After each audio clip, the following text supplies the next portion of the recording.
Perseteruan kasus pencemaran nama baik dan illegal akses antara Kartika Putri melawan Dr. Richard Lee akhirnya dianggap selesai. Ya, diketahui Hakim Pengadilan Negeri Jakarta Selatan telah mengeluarkan hasil yang menyatakan bahwa status tersangka Richard Lee tidak sah. Meski sudah terbebas dari status hukumnya sebagai tersangka, Richard Lee belum mengetahui langkah apa selanjutnya yang akan ia ambil. Namun yang pasti, dengan tegas, Richard Lee mengaku tidak akan memaafkan Kartika Putri tentang apa yang selama ini sudah terjadi, terlebih atas dampak negatif yang terjadi pada dirinya. Lantas, seperti apakah tanggapan pihak Kartika Putri atas keputusan pengadilan tersebut? Dan seperti apa pula Richard Lee mengungkapkan rasa bahagianya karena akhirnya terbebas dari permasalahan panjangnya dengan Kartika Putri yang kurang lebih memakan waktu hingga hampir 2 tahun lamanya. Hari ini adalah hari yang kalian tunggu-tunggu. Hari yang sebenarnya yang saya tunggu-tunggu juga selama 2 tahun terakhir ya. Suatu kabar gembira yang luar biasa. Saya mohon maaf selama prosesnya saya tidak bisa share ke media. Kemarin kita menempuh jalur prapit, saya memilih jalur silent aja karena pengacara saya nggak suka pansos dia ya. Tapi yang penting menang.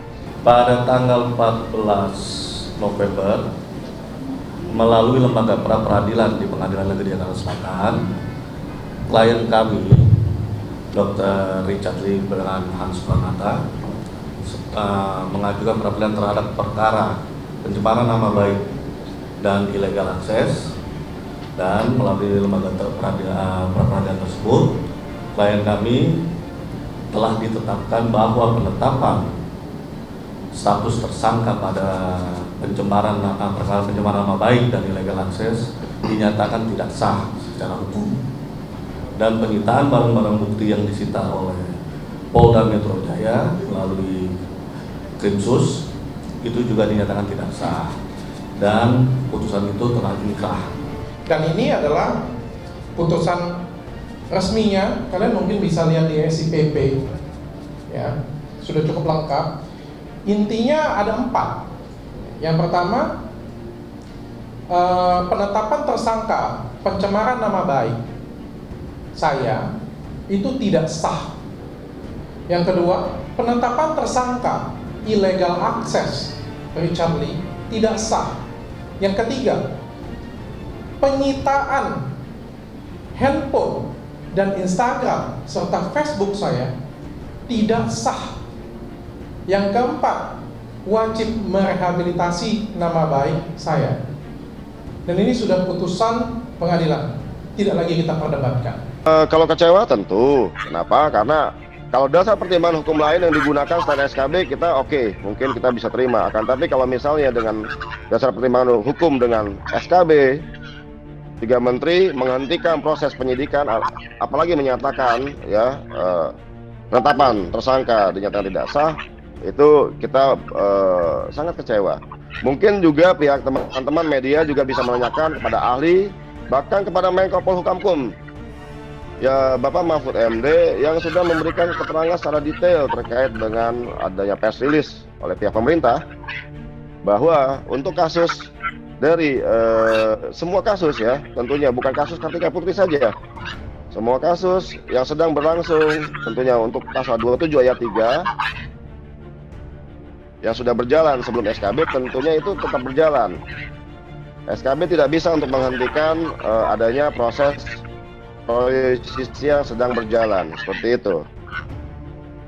Akan tapi di sini kan kita melihat bahwa ya majelis hakim adalah satu wakil Tuhan yang bisa memutus demikian rupa berdasarkan pertimbangan-pertimbangan hukumnya, ya wajib kita hormati. Akan tapi kita juga mempunyai satu upaya-upaya lainnya ya terkait dengan dasar pertimbangan hukum hakim menggunakan SKB untuk menghentikan atau membuat status tersangka saudara LL dinyatakan tidak sah, seperti itu. Upaya hukum saya setelah ini saya belum tahu. Saya akan diskusi dengan pengacara saya dulu ya untuk langkah hukum yang saya akan ambil. Tapi jujur, saya pesimis karena saya kurang percaya dengan hukum di Indonesia. Kalau saya percaya dengan hukum di Indonesia, harusnya masalah ini dari awal itu sudah berhenti. Jadi silakan saja kalau mereka Saudara Richard Lee mau melakukan upaya hukum terkait dengan dimenangkan pra-peradilan oleh permohonan pra-peradilan oleh pengadilan, silakan saja. Akan tapi perlu diingat bahwa perkara ini masih akan tetap berlanjut, ya. Kenapa? Secara material ini sudah dinyatakan lengkap. Status tersangka bukan berarti dihentikan, ya, penyidikannya. Masih terdapat upaya-upaya hukum lainnya nanti, seperti itu. Untuk upaya-upaya hukum sendiri mungkin nanti kita tunggu waktunya. Saya tidak bisa sampaikan secara detail, akan tapi perlu ditekankan di sini bahwa kita akan lakukan satu upaya hukum lanjutan, ya. Mengingat ya terkait dengan materi perkara sendiri sudah dinyatakan lengkap oleh pihak jasa peneliti atau P21 seperti itu. Ya, tadi sudah disampaikan juga ke saya, Kartika saat ini ya kan baru melahirkan ya, tentunya dia harus fokus untuk memberikan ASI dengan kasus yang sampai berlarut-larut lama sekali sampai dengan 2 tahun. Itu kan memang membuat banyak pemikiran-pemikiran, dan dia juga nggak mau, dia tetap fokus agar supaya dia bisa memberikan ASI dengan baik. Tentunya untuk saat ini dia hanya ya sebatas mendengarkan saja, belum mau untuk memberikan satu pendapat apapun. Awal perseteruan Kartika Putri dengan Dr. Richard Lee sendiri diketahui bermula saat Richard Lee mengulas salah satu produk skincare lokal. Dokter kecantikan itu mengaku telah mengajukan uji lab pada skincare yang sedang dibahasnya, yang ia sebutkan mengandung bahan-bahan yang tidak semestinya memakai resep dokter. Richard juga mengingatkan Kartika Putri agar berhati-hati dan tidak sembarangan menerima endorse skincare. Dan atas hal itulah Kartika Putri akhirnya resmi melaporkan Dr. Richard Lee itu atas dugaan pencemaran nama baik pada tanggal 9 Agustus 2020 yang lalu. Dan ia juga meminta kepada Richard Lee untuk meminta maaf kepadanya disertai sejumlah syarat. Lalu, apakah alasan Kartika Putri menolak perdamaian yang pernah diajukan oleh Richard Lee saat itu? Benarkah pihaknya tidak menerima keputusan pengadilan yang menyatakan terlapor terbebas dari segala tuduhan? Sebenarnya saya dan kuasa hukum tidak ingin menempuh jalur pra-peradilan. Semua step saya jalankan dari perdamaian. Mungkin kalian yang sudah ikut di sini sudah tahu dengan pasti ya. Saya berapa kali mau berdamai, mau minta maaf, tapi dari pihak sana tidak bersedia. Saya juga berkomunikasi, kita juga berkomunikasi dengan penyidik, memberikan hasil lab berkali-kali. Bahkan kita mengirim juga surat keterangan dari ID juga, tapi tidak ditanggapin dengan baik.